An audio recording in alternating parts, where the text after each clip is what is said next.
graph showing the proposal that I'm going to build for a Markov field. So, just as an eye candy, unfortunately, Project Work cannot catch up with the resolution of this thing. But anyhow, so the take-home message for today, if you just space out from now on, is kind of twofold. So basically, we have two things. One thing is the fast marginalization method. It's just a method for computing approximate marginals in Markov random fields. So we have that thing. It works with continuous variables, discrete variables, whatever you want. It can be arbitrarily accurate, but at a rising cost. And what we want to do is we want to use that fast marginalization to come up with a way to build the series of proposal densities for sequential Monte Carlo. So basically, we're going to build the PIs. Oh, sorry. So we're going to build the PIs given the target distribution that you want. So you want to sample from P naught, and you give me that, and you also tell me what the backward kernel should be. And given these two, I'm going to try to build a series of distributions PI and use them in the SMC context. So sorry, the VI is a kind of do you have a varying number of sites, or what is it actually? So the PI is like when you have like something that you know how to sample from. So PI for large I is going to be something that I know how to sample, okay.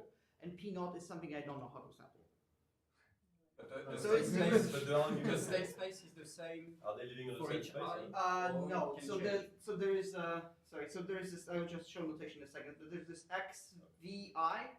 So the VI is the set of nodes. Okay. And there's one component per node. But anyhow, so I'll get to that in a second.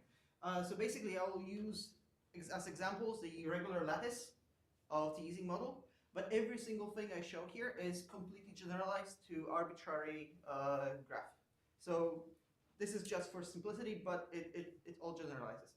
And this is my doctoral work with Alexander Charin from Berkeley. So if you have come across a paper called Chainless Monte Carlo or Monte Carlo without chains, that's basically a simple version of this thing from a few years back. All right, so the notation, so basically I'm going to consider a Markov random field with a graph G. The set of nodes is V, set of edges is E, and then I will look at a likelihood P of XV. So this means that it's a likelihood of, so it's the distribution of some vector xv, and we have one component xu for each node u in V. Okay, and I will do crazy things like I'm gonna set two vectors equal to each other for different things. I'm just gonna mess with this. I'm gonna subtract sets from V and so on, but it makes a relatively clean notation as I found. And basically, I'm not assuming I know the normalizing constant or anything. So let's say the Ising model. I know nothing apart from the Hamiltonian, and then I'm gonna call this the log likelihood of this. I'm gonna call W. So W is basically the just the minus the Hamiltonian, and I'm assuming that I don't know the normalizing constant for P. I'm assuming I don't know that there is an a arbitrary additive constant to V, so I know it up to an additive constant. Anyhow, so starting with this. The sequential SMC, as I understand it, and I'm not an expert on this, is basically an idea where you try to have a sequence of bridging distributions, PI, where P naught is your goal distribution, and Pn is something that's easy to sample from. And I'm going in the reverse direction with the numbering because that's the way I generate it. So it doesn't make sense to say, well, we start with P0 and we go to Pn before we know what n is. So just because of that. Then basically you try to go, so you build your, you have your batch of particles, and these particles approximate each pi. So you go from pi plus 1, where you have samples xi plus 1, and you try to go and sample xi given xi plus 1, And that gives you weights because you have these, you go from pi plus 1 to pi, and you propose the new sample xi given xi plus 1 using some forward kernel k. And then you want the samples, the xi, to be marginally from pi, so you build a different kernel, the backward kernel L. And the mismatch between the backward joint distribution and the forward joint distribution is basically what causes weights. So so you have this, and after that you can correct the weights using resampling and go on and on. Now how efficient SMC is depends on how close the match between these two is. So there is a formula for the optimal backward kernel given the forward kernel, but in my case, at least, you cannot compute it because the integral is nasty. It's a marginal, and I cannot compute it. So I cannot use the optimal kernel if I came up with k. So what we're going to do in here is we're going to compute the series of pi's given the p naught and given a choice of L. So you give me the distribution you want to sample from, you give me a choice of the backward kernel, and then hopefully the choice of L will be such that we can construct a straightforward k that allows us to more or less minimize the weights. So the choice of L I'll actually select it. It's not. I mean, you can give me whatever you want, but there are some good choices out there. All right. So for example, I'm going to start with some p naught of x v naught. So I have a lattice, and then I'm going to define smaller lattices. So these will be the reason why I can sample from Pn is because it has much less variables than the model I started with. So I'm going to define some smaller lattices like this one, and this one. And the way in which I generate these smaller lattices will become clear in a minute. So what I do is I have these joint for now lattices without even knowing what these distributions are. So what I do is I'm going to connect the two. So I'm going to connect xv0 and xv1 by defining a joint distribution for them. So I'm going to come up with some conditional. So this is the conditional probability of the kind of coarse lattice given the fine lattice. And given this, I can just marginalize the fine lattice and get a marginal density. So that's going to be the definition of the coarse density. So basically, you can just iterate that, and you can go as far as you want. Typically, I end with a distribution where I have just one variable. Sorry? So Vi contains Vi plus 1? Vi, in the case I will show in a second, yes, but in general, no. In general, they're completely different beasts. But in a specific case where there is actually that interpretation that the Vi plus 1 is a subset of Vi. Okay, so what I want to put some pressure on is that that this conditional probability typically factors in a product of local things. So basically, typically you, in practice, what you do frequently is you look at this lattice, you take a group of variables that are close to each other. Okay, so say a 2 by 2 section of this, and you you give that group a group variable that will live in Vi plus 1. And then you just define a conditional probability of that group variable given the variables within the group. So this conditional probability factors in a product, and each term involves only a few variables. So in this sense, it's kind of local to the lattices. As a result, the dimensionality of x, Vi. So to each of the little x's, you're keeping them the same dimension. So if you jump to having fewer nodes, yes, the complexity of each node is staying the same, is it? Sure. So if the nodes on the far left are each of them's a binary variable, then they're also binary variables on the right. It's up to you. Okay, so they could grow in dimensionality. It could grow. It doesn't have to. So in physics, for example, that's exactly the problem. You start with the Ising model. It's just a binary, and then you would like to say average a bunch of variables, and you get new values in between -1 and 1. Yeah. So in order to find that, there is something called a majority rule, which is basically kind of something that looks like an average but produces binary variables again. Yeah. And if x was continuous, you might sensibly include derivatives or something in a higher order. Sure. It's completely up to you. And can I answer? Yeah. So when you say compute those as marginals, so do you mean sort of as time marginals? No. I'm just saying that you marginalize the final one. That's all. That's all I mean. That's what I mean. So basically, So what is when you say the backward joint distribution? that's What is that? that's the sorry, that's this one, this distribution times the backward kernel, because this p is the backward kernel from the SMC. So is L you've already chosen, and L is then defining those Yes. PIs? Yes. Right. So the starting p is chosen, And the then you L pick is the chosen, Right. and in terms of these two, I get all of the other p's. Okay, and it's the same L each time? No. It can be different. It can be different, but typically you use one thing and Because it's different sort of variables each time. yeah, it is.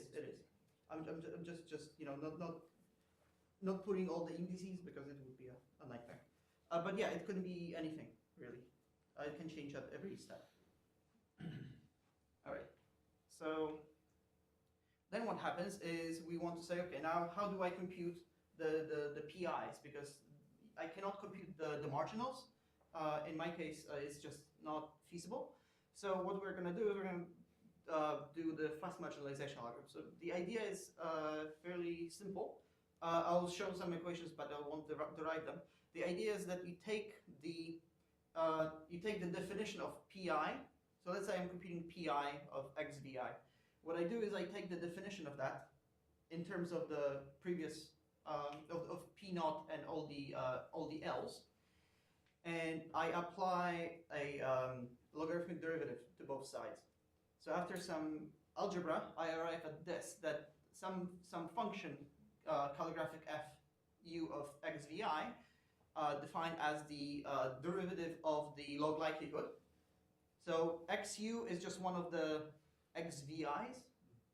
Okay, so I take a partial derivative with respect to this, and that becomes the expected value of the derivative of my backward kernel with respect to xu divided by the backward kernel. And this division is just to make to complete this conditional expectation.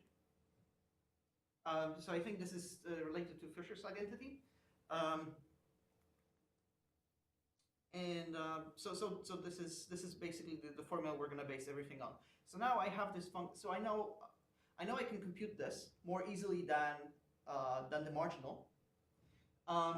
So what I'm going to do is, but there is this problematic thing that this is conditional on x vi. So what I'm going to do is I'm going to find an approximation of this function, and I'm going to call the approximate function w hat. So I'm going to find this approximation by projecting this function onto a subspace spanned by some basis phi. So I'm going to select basically for each node small u, I'm going to choose a subset of variables capital U within the VI. I'm going to define a basis on those variables, and then I'm going to just take a linear combination of these functions, and that's my approximation to the partial derivative. So because of the fact that this beast here is a local, this whole term will also be more or less local. So it will more or less depend only on the few variables within on this lattice VI. So it can be shown rigorously for one step of this process, but later on there are approximations, and this function technically is a function of all the VIs. Sorry, of all the functions on the lattice. But if you look at the coefficients, it turns out that the far away variables on the lattice don't really matter much. So that's the practice, basically. So that's why we're hoping that this is something we can do. All right, so then if we have this partial derivative, an approximation to it, then we can compute a approximate conditional. So this will be an approximation to the conditional of xu given the remaining variables on the lattice. And given this and under some assumptions, I can basically I can sample from my approximation of the marginal, and I can also reconstruct it if I need to. So the way of getting these, so the approximation is defined by these coefficients ck. I'm going to get them by doing a straightforward linear projection. So I'm looking for the optimum approximation in the least square sense.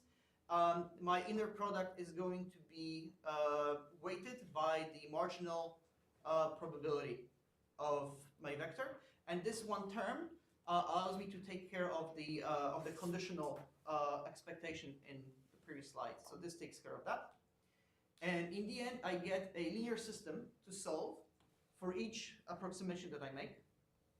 And this is basically the Gram matrix A times the vector of coefficient C equals B. And these are expectations with respect to the this kind of grand joint probability I've defined. So it's the original probability P naught times the backward kernels, all of them up to x vi. Okay, so I can compute all of these kind of in one go. I sample from the original, then given the original variable, given the original samples, I can sample the kind of hierarchy of lattices, and I can just collect all of these expectations, and you know using one set of samples. Now.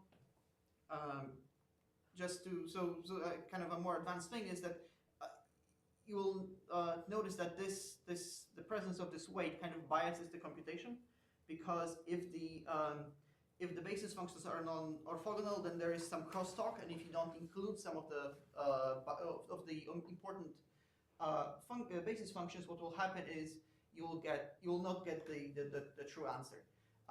So in my case, I think that leads to a bias, and my coefficients are consistently lower than they should be. So to kind of combat that, what I do is I change this weight.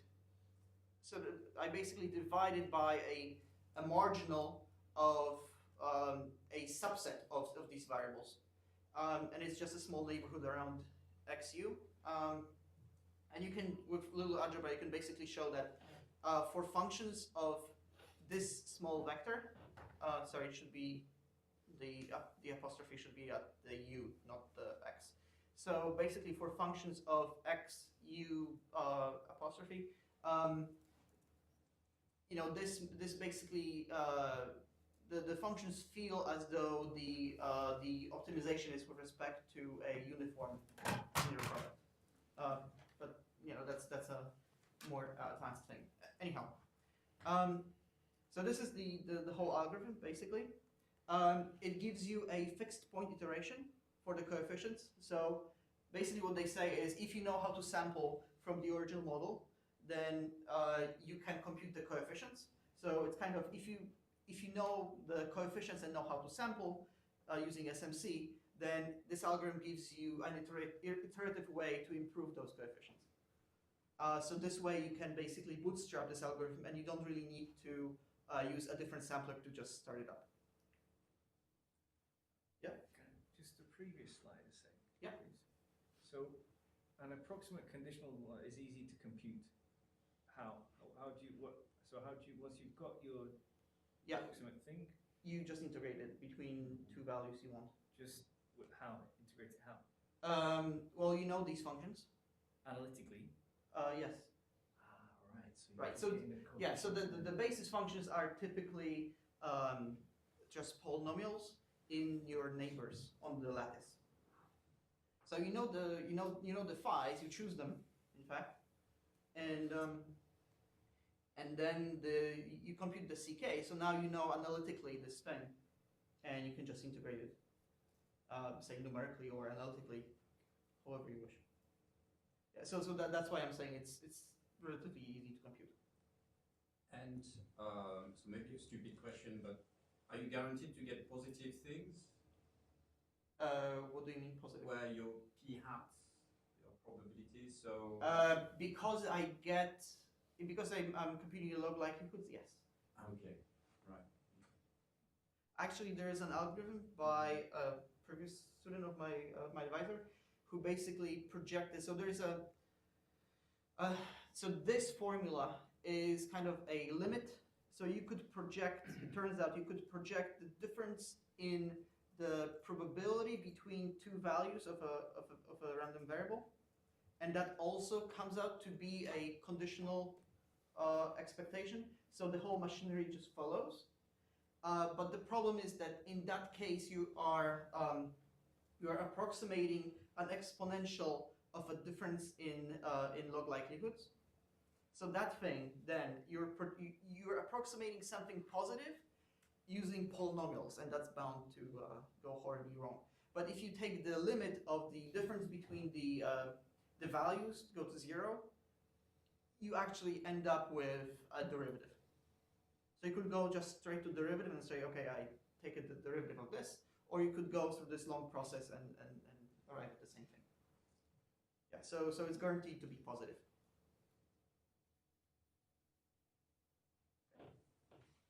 All right, so that's that. Then, so I have, I've said I'm going to talk about the Ising model, but it's, the variables are discrete, and I have been taking derivatives left and right. So basically, the discrete variables can be handled by defining a differentiable extension of this backward kernel. So basically, you take one of these variables of the xvi's out. That's the one you're going to compute the derivative with respect to. So I'm going to call it Hiu because it looks like x, but it's not. Just to show that, to point out that it is now continuous. Okay, so I'm extending my model to continuous values of this one variable, and that one only. And then, all the machinery works. And at the end, I get an approximation of a derivative of this differentiable extension. So because I have differentiated something and then I integrate it out, I get back the right approximation. Now, so you could do it, just in this trivial way, but there is a better one. So basically, because this only one variable is continuous, the rest is discrete. So you probably don't want to mess up your basis functions because they're probably discrete as well.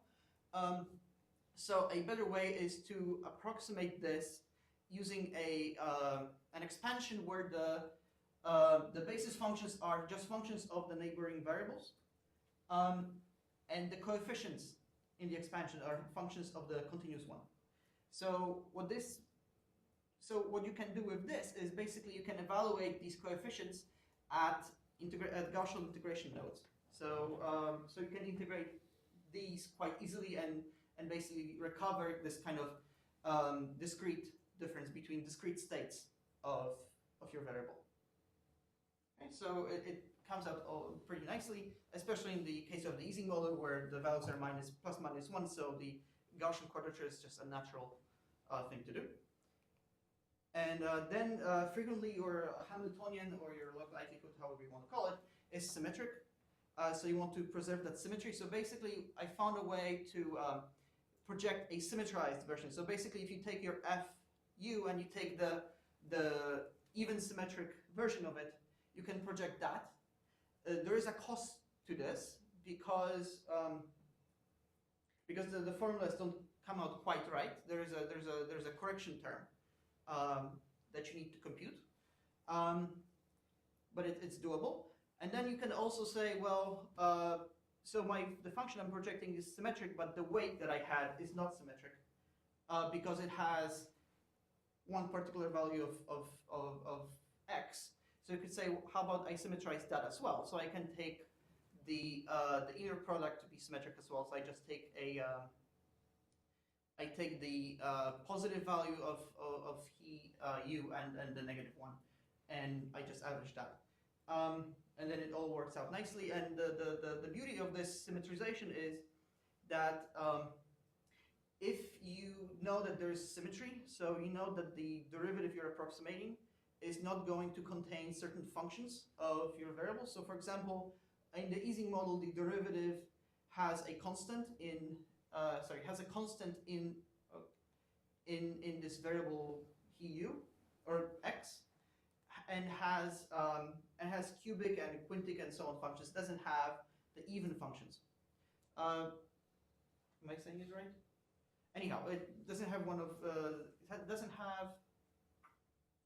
Sorry, it has the constant in x in u. It has the quadratic in it. Basically, I forgot one of yours is disappearing. So basically, what happens with this correction is that it naturally takes the need to include the functions that don't show up out of the basis. Because so overall overall my likelihood is symmetric. But if I evaluate this thing at a particular integration node, then that fixes one of the variables, and my model is no longer symmetric. So this basically breaks the symmetry. So for that reason, I would have to pay a penalty and include my irrelevant basis functions in the computation just to compute the coefficients. And once I compute the coefficients and integrate them out, I would get zeros. So I would recover the right answer, but I would have some intermediate steps that I don't want to do. So this is a way to do it. And now to the point of the method. So once we have a way of computing these PIs, we want to use that in sequential Monte Carlo. So now here comes a way to actually choose my lattices, because that comes, I can do it for whatever choice you make. I can compute the PIs, whatever you tell me the L is, but there are some L's that make the sampling easier. So basically, I'm considering the decimation kernel. So basically, I choose a subset of my variables. So I'm defining the XVIs to be basically a subset of my variables among the XVIs. So the XVI plus 1s are just a subset of that. And because I want to sample, then the question is, how would I make my life easy? And the answer is, well, if all I have to do is sample independent variables. So if I choose the set of variables that I keep, so the UI, if I choose it such that the remaining variables are conditionally independent in my approximation I've computed, given the ones that I keep, then the problem of sampling XVI given XVI plus 1 is to sample the remaining variables one at a time. So so that, to the earlier question, that's basically where the correspondence between the fact that my XVI is just a subset of XVI plus 1 is a subset of XVI, that's where it arises. So basically, the variables I keep are the ones that I have at the higher level. Okay, so the natural forward kernel now, in terms of this, having chosen the backward kernel L, my forward kernel becomes basically, take whatever you have, copy it over, and the rest, take your approximation that you've computed of the mark of this density, and compute the conditionals. That's possible because each of these variables is independent, so it's just do a one-dimensional integral and you're done. And you have then it's properly normalized, and so determine them one by one. So yes. At time 0, once you sample a set of nodes, then they will remain the same. Once I've determined these, yes. Yeah. Yes, it doesn't change. There's kind of a pre-computation step when you determine all the PIs, all the approximations and everything, and once that's done, you just use it to sample however many times you wish. No, I'm talking about sampling. Yeah. So you start with sampling a yes, small subset, right? Yes, so that subset remains the same throughout the computation. So what I fix at some point doesn't change anymore. It's just your particle history, but turns out that those variables are parts of what you end up at the end. There are different rules that don't have this. So this happens only because this kernel kind of makes a very strong connection between the variables. If you use something like an averaging kernel, then there's a weaker connection and the variables change because they're not the same at different levels. Okay, and now if I wanted to use kind of to decrease the spread of my weights, then I want to have the best possible approximations to the different PIs, because this forward kernel is matched perfectly to this, assuming that I have perfect perfect marginals. If I don't, then that's where the errors creep in. So naturally, I would like to use kind of accurate approximations, but that means a lot of basis functions. That means a lot of dependence between the different nodes on my lattice. And basically, if you have ever tried to marginalize or coarsen if you were trying to compute marginals on a Markov random field, then you know that very quickly the number of connections grows and you get a graph that looks like a clique. So so basically we're going to combat that. But the simple way, kind of a graphical representation of what we're doing is here. So let's say I have a one-dimensional periodic chain of variables. It's just 1D Ising model. So I start with one variable on the top, and then I'm going to sample this one variable. Then I go to level below. I get two variables, but one of these I already know, so I just sample this one.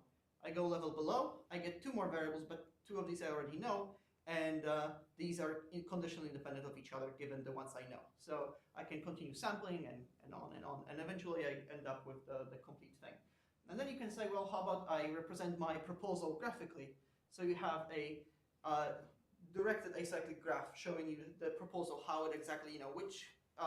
So you start with this variable, then there's an arrow pointing towards the ones that you that will use the value of this variable in their proposals.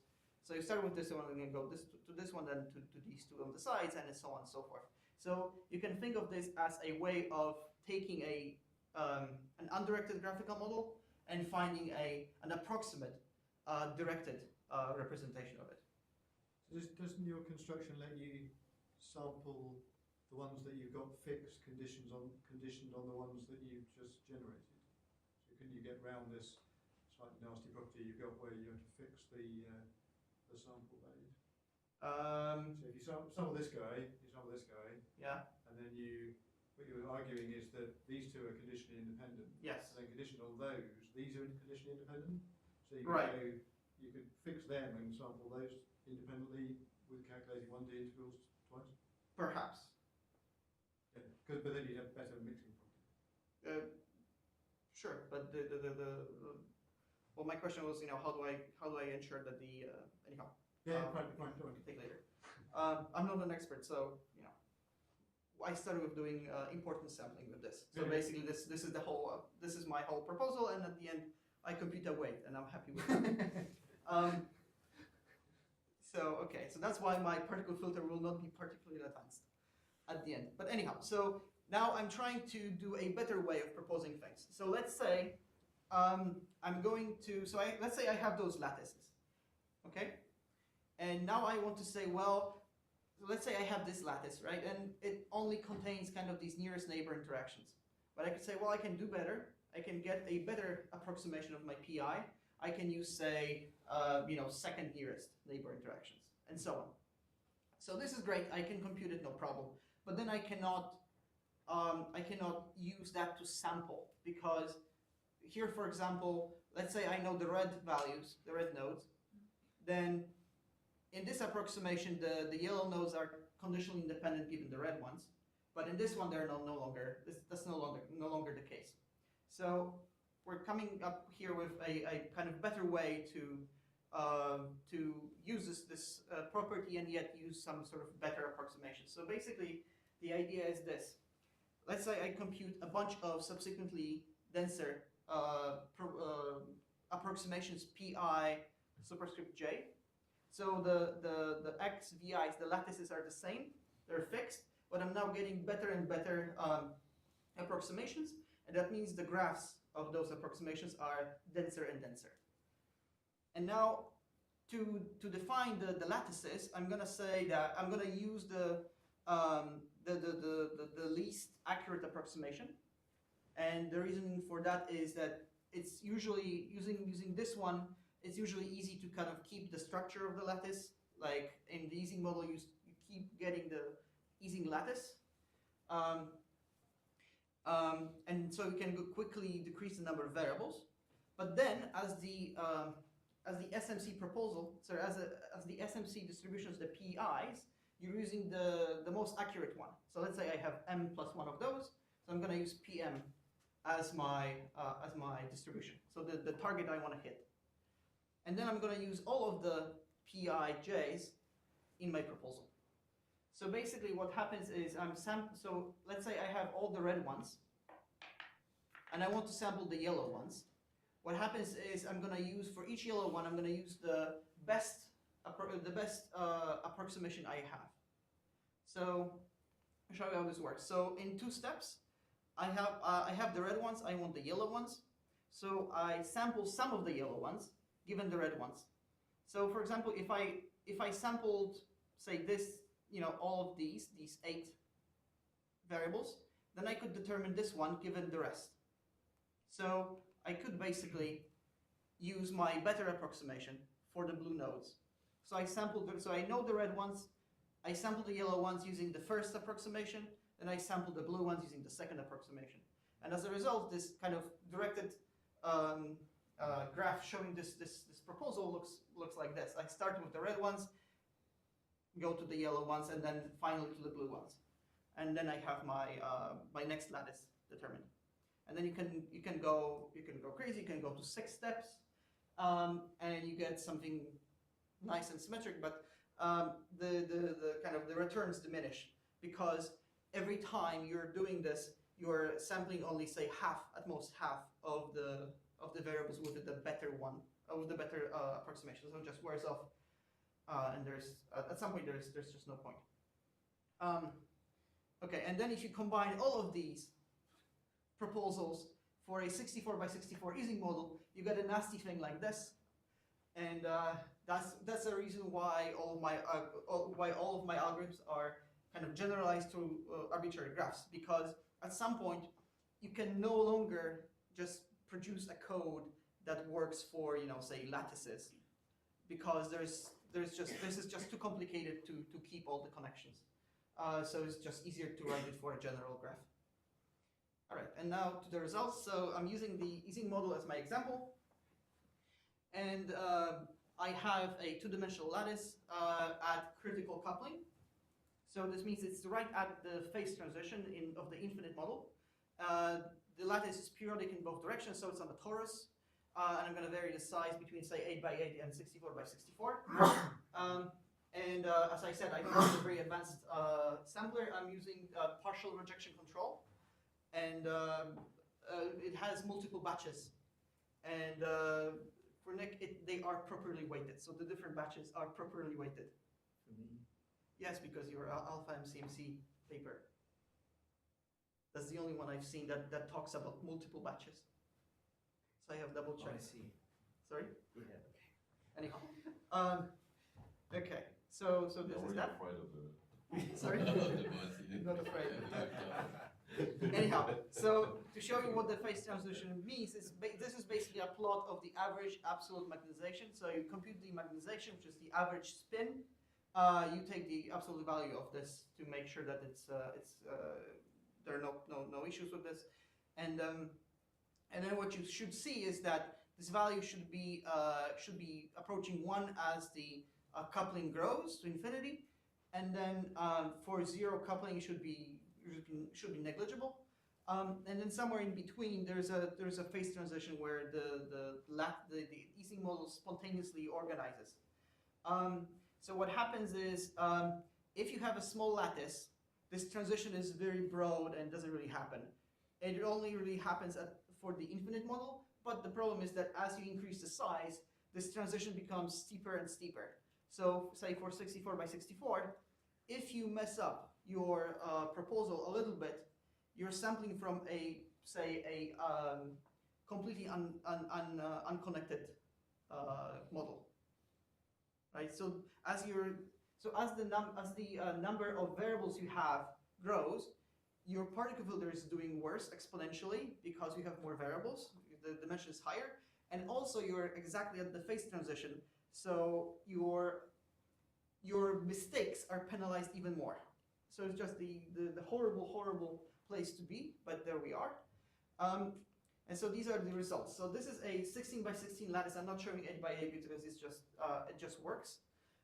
So here what I have is the results of MCMC, which works surprisingly well. So this is the top kind of red line. Sorry, there are many red lines.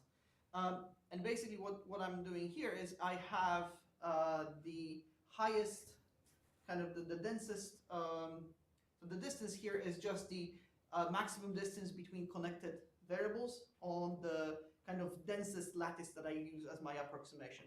So as this number grows, I should get a better and better approximation and better weights, and therefore I should pretty much, at the end, I should sample almost from the exact model. So this is pretty much what happens. I start with the green, which is so this is the uncorrected. So this is when these lines are when I don't even apply weights. So I compute the weights, but I forget them and say, well, my model is so good. So you start with the green and you go through blue, purple, and you level off. So that's the unweighted, and then when you weight them, you actually recovered pretty much the exact answer. So it seems that it's working. Now if you go up to 32 by 32, you're doing worse, and the reason why is because of the steepness of the transition. So you see that, you know, if this is kind of the shape of the true histogram of magnetization, then the kind of the worst approximation you use, the green line, is not as magnetized as it should be, and the reason why is because you're slightly to the left of the transition. So you're slightly, your effective kind of coupling that you're sampling from is slightly less than it should be, and so the change is dramatic. But then as you increase your accuracy, you go almost to the exact, and then when you apply the weights, you pretty much get the exact value. Now, unfortunately, if you go to 64 by 64, this is when you break the camel's back, and you don't even get the MCMC answers when you apply the weights.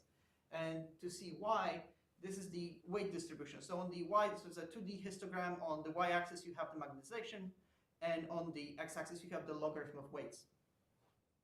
So this is 16 by 16. Everything's fine. The ratio of the biggest to smallest is what? Sort of the logs. The spread of the logs is what, 2? Now if you go to 32 by 32, that grows. So this is already 3.5, but not horrible. If you go to 64 by 64, you get what's shown here is at least 7. And the fact that you see this bump here is simply because the code computing the histogram is capping the really high weights.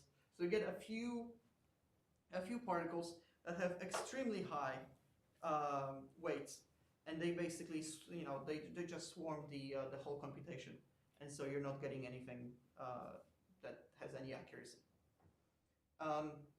But that's it. I have ideas with using better. I mean, now that I work for free stuff, I want to use the particle MCMC, which I think actually will fare better. But with that, I'll thank you.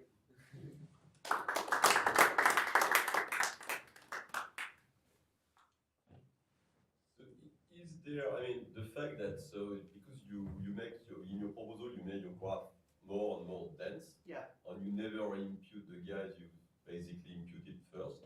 Yeah. So yeah, I mean, I think it's Sinan actually, you know, Simon that mentioned as well. Could you just, so you're gonna suffer from the degeneracy problem, like somehow, because yes.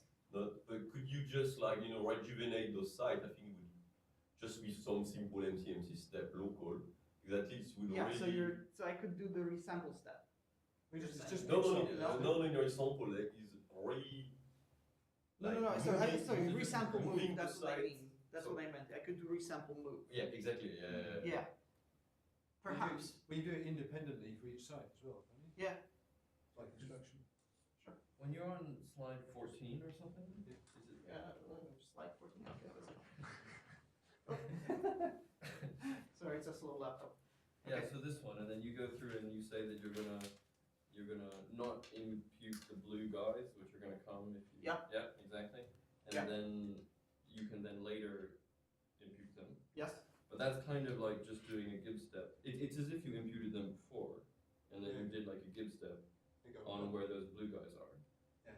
So presumably you could just run as many give steps on all of the red guys and the yellow guys. Yes, but then how do you know? So with my limited understanding of SMC, I thought that I need to know exactly what's the probability of me generating all these things given what I had before.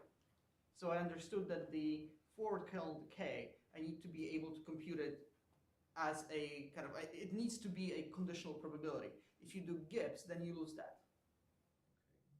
So that was my understanding. It might be wrong.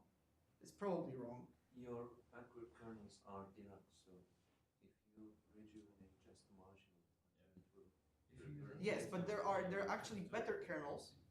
So there are better kernels like the how's it called? The majority rule. So majority rule basically is something simple.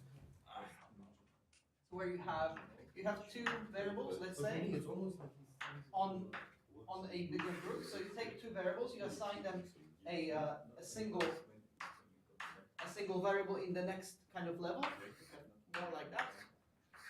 And then what happens is you say that the this variable has to have the spin of the majority of these, and in case of a tie, the two spins are equally likely. So it's kind of an averaging.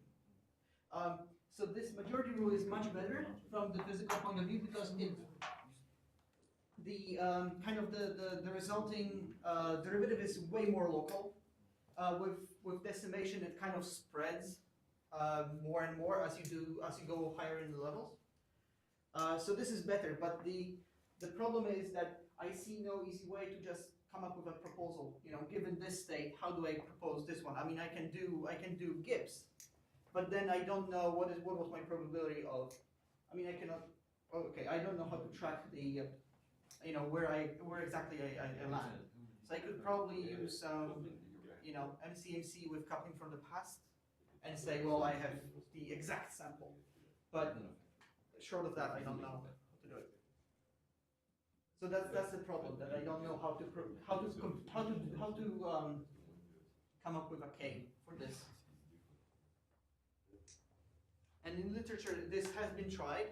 It works decently well, but the problem is that you have no way, so you can, at least, I don't know how to do a particle filter, because I don't know how to correct it. You don't know, I mean, if you have your, say if you have the red ones, and then you just do GIPS to determine all of the, sorry, if you have the red ones, and you just run GIPS to determine all the,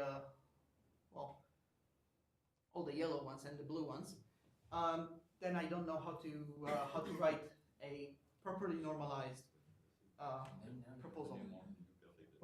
Why?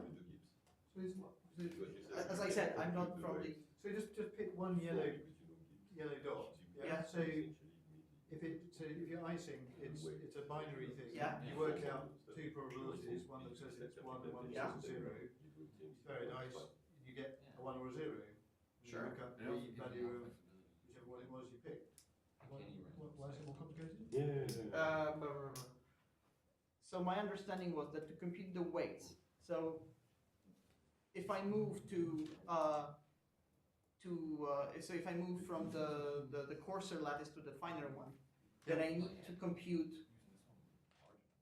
the kernel K, the forward kernel, has to be computed so that it's a properly normalized conditional probability. At least that was my understanding. If it's different, then So why wouldn't it be?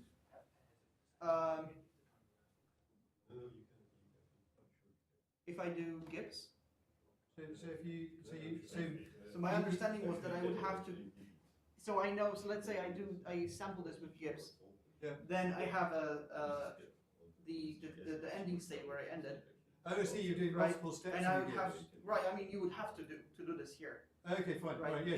because these were, if I use this approximation, then there would be kind of a connection, and doing this on this lattice is pointless because you already, I mean, as far as you know, you're perfectly sampling the yellow ones, Yeah. So, and so if you sample the red ones given the yellow ones, then you're changing your paths, so and you that need messes a- up the filter. yeah. So you need a joint target. Exactly. Yeah.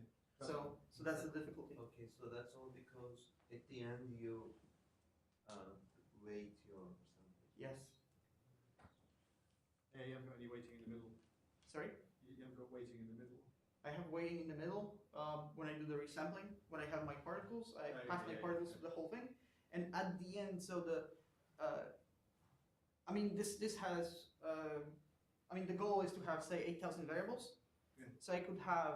I mean, the number of particles I could have is small compared to what people use in physics computations. They use millions of samples. And so I cannot have a million particles in one batch. So I would need to have multiple batches, and weight the different batches and so on. Yeah. So it's hard to With the numerical things, so you're working at the critical temperature, Yeah. which for some MCMC algorithms is the most difficult temperature. Yeah, no. MCMC struggles, but MCMC so is for decent. you is if it's a particular type of Gibbs, then it's really bad at that temperature. Right? So for you, is the critical temperature the most difficult temperature as well? Do you feel? From what I've computed the plot using my method, and it struggles around the critical temperature. Right, and why? Why would that be? So why- my thought why is it that for you? is precisely that. So I told you that I have a bias in my computation. So I can, I mean, if I look at say a very high quality coefficients, and the ones that I get using say a lower, I mean a coarser approximation The coefficients in the expansion, Mhm. right? So what happens is I see that they are consistently less than they should be. I mean, if I run multiple runs, I should get above and below, but they're consistently less. And the reason why is because I have this weight. So I'm weighting with a weight proportional to the marginal, and I think that the marginal is correlated with the derivative of itself. So basically, if you're at the top where you have high weight, then the Hamiltonian is pretty much flat. So you get a small derivative. So because of that, you tend to get less correlation than there really is, and so you struggle at the critical temperature where that mistake is heavily penalized. But if you did not have that phase transition, it would have been better. So I'm even surprised your MCMC seems to be working quite well at phase transition actually. Yes, it is. That's but I'm very surprised actually. What's the point? Phase wrong or? so what's the point, pretty much? Right? Yeah, No, well, no, that's no, my no, question. but actually, So- no, because I thought MCMC at phase transition for Ising model wasn't working well at all. For sure, for some Gibbs samplers, it ceases to be Yeah, Yeah. solid. You have to be- It yeah. breaks completely. But it's what- for higher. So what happens is, as you increase the size of the model, the number of kind of sweeps of the lattice grows very quickly.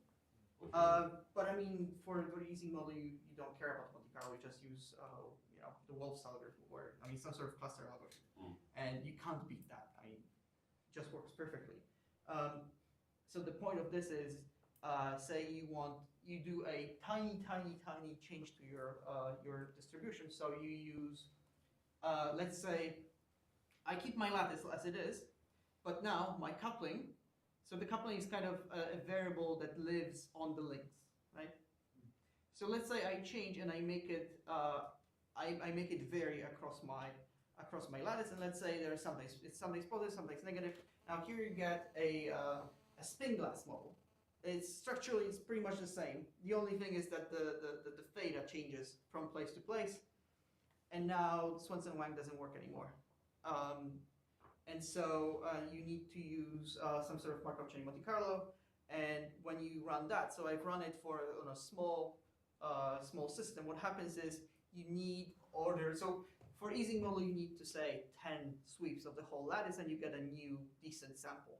Now with the with this thing, you need to flip it order of 8,000 times, and just slows down to a grind and doesn't do anything for you. So then you use some sort of like, because there's multimodality, it's hard to go between the modes, and it's just horrible. So in this case, my algorithm works without change, and it's actually better because I make in my approximations, sometimes the coefficients are negative, sometimes positive, and my kind of in here I make the same mistake multiple times, and in the spingless system, I get errors in both directions, so they more or less cancel out. I mean, more frequently than in the easing model, so it's actually working better there. Yes? As a comparison, instead of Swenson-Wang or variation of that, there is a perfect sampler for the easing model and Sure. generalizations with also varying theta parameters, the one that you just mentioned for spin-glass. For the Edwards-Anderson? Sorry? For Edwards-Anderson? Spingless, for example? Yeah, with the theta varying especially on the grid. There's a perfect sampler in the spirit of Prop and Wilson. Okay. At the end of the day, you get an exact sample from whatever distribution you care about. Are you aware of that? Coupling from the past. Yeah. Copying from the past, right? Right. But how expensive is that? That's my I've question. tried it. It's not that expensive. It beats Mhm. Swenson-Wang Okay. in terms, and at the end of the day, I get IID samples. Sure. So Right. is it based on the CFTP then, the Propan Wilson? Sorry? Is it based on the Propan? Yes, it is. It's a perfect slice sampler. It's a slice sample stuff. It's a perfect slice sampler. I tried it at the critical temperature on 864 Mhm. grids. It certainly does better than Swenson-Wang. Sure. Just as a term of comparison, Okay. because Yeah, it gives no, you I- IID. Yes. No, I mean, when I was computing things for myself, I was just using the Chopin's Hastings, which is, as bad or as good as it gets. But I mean, it's not the best there is. So I was comparing with, I mean, when I finally released the computations for the spin-glass, I have a reference, Simon Feezy's on a paper where they computed that, and I don't think they used the perfect sampler. I think they were using the how's it called, MCMC, where you have multiple chains. Parallel tempering. Yeah, parallel tempering. So I think they used that, and so I knew that one as the kind of state of the art. For this. But that's not perfect either. This is perfect. Sure. One advantage actually of the stuff is that you estimate the normalizing constant, That's which in physics is often what you want to do. Yes. So Well, you get that's you, one you do advantage get of- that. yeah. Yes. yeah, you get that directly. Have you applied your ideas to another model? I mean, something very different from easing model or? No, because I mean, I have pretty much the same code for this. So I didn't have any applications in mind.